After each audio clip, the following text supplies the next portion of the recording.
Okay, so we've allowed our cake to chill for a while just to make sure that that first layer is nice and firm, and also our ganache is a much better consistency now that's chilled a little bit more as well.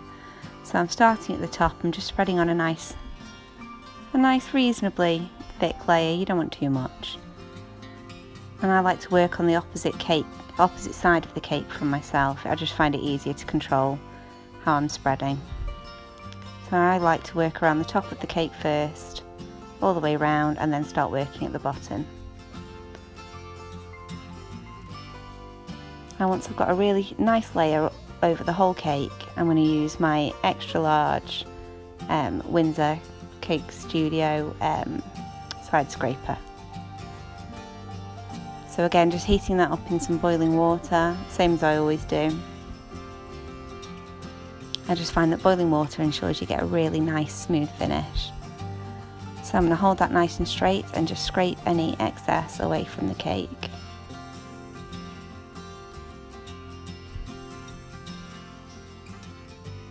So just keep working your way around, just removing a little bit at a time. You don't want to go crazy and end up taking too much away. But you can see that's smoothing out quite nicely.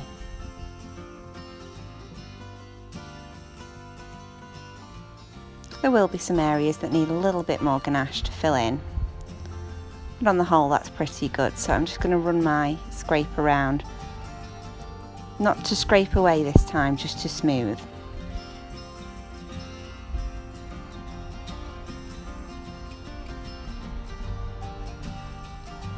And there I'm just adding in a little bit more ganache where it needs it.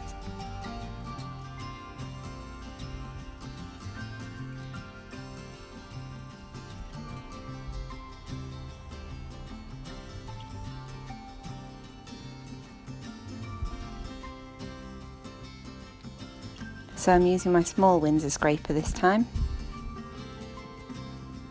And again, just heating that up in the boiling water. Just tidy up my top edge.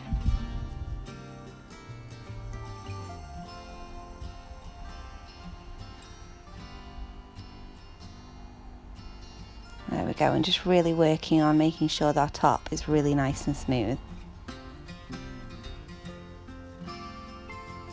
That looks gorgeous. So I'll go back to my longer scraper and just tidy up where I've moved some ganache over to the edge there.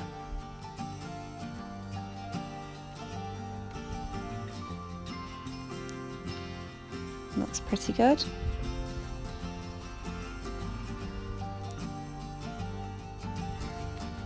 Just take my palette knife now and tidy up those few last bits.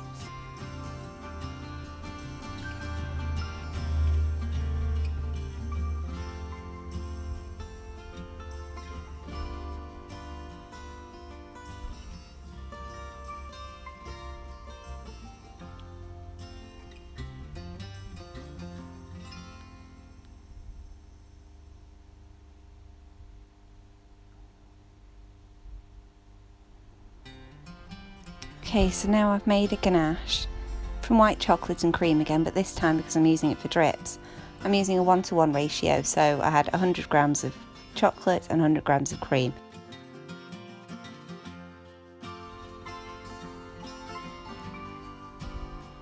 I'm just going to pour that into a piping bag so it's easier for me to control when I'm working on the cake. Just cut a small hole in the end of your piping bag and just check that hole's going to be big enough to give you the size of drip that you want. So now I just work my way around that top edge, squeezing, stopping, squeezing, stopping, and just squeezing a little bit more where I want a longer drip and a little bit less where I'd like a shorter drip.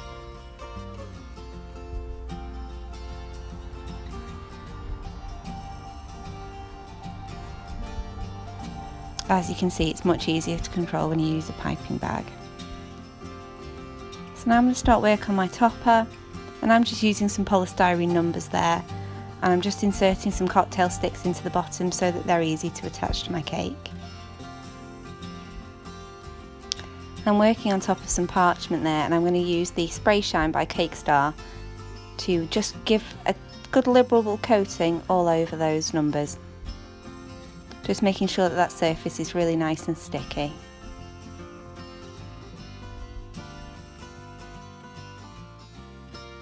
Dab and shake away any excess there.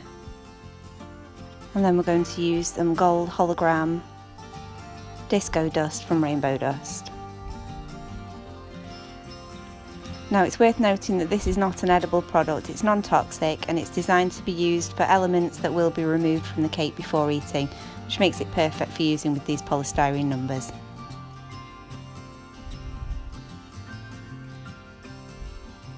So I'm just sprinkling that all over and making sure I get a really good coating.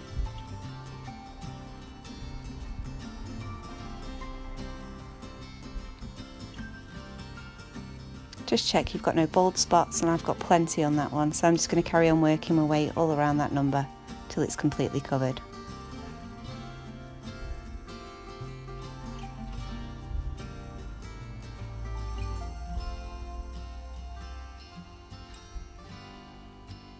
Okay, there we go, and we can just use those cocktail sticks to pop those numbers directly into the top of the cake. Now don't do what I did here, where I caught the number 3 and knocked half the glitter off onto the top of the cake, so just be careful when you're inserting those numbers. There we have it, a really simple, really pretty 30th birthday cake that anyone would be happy to receive.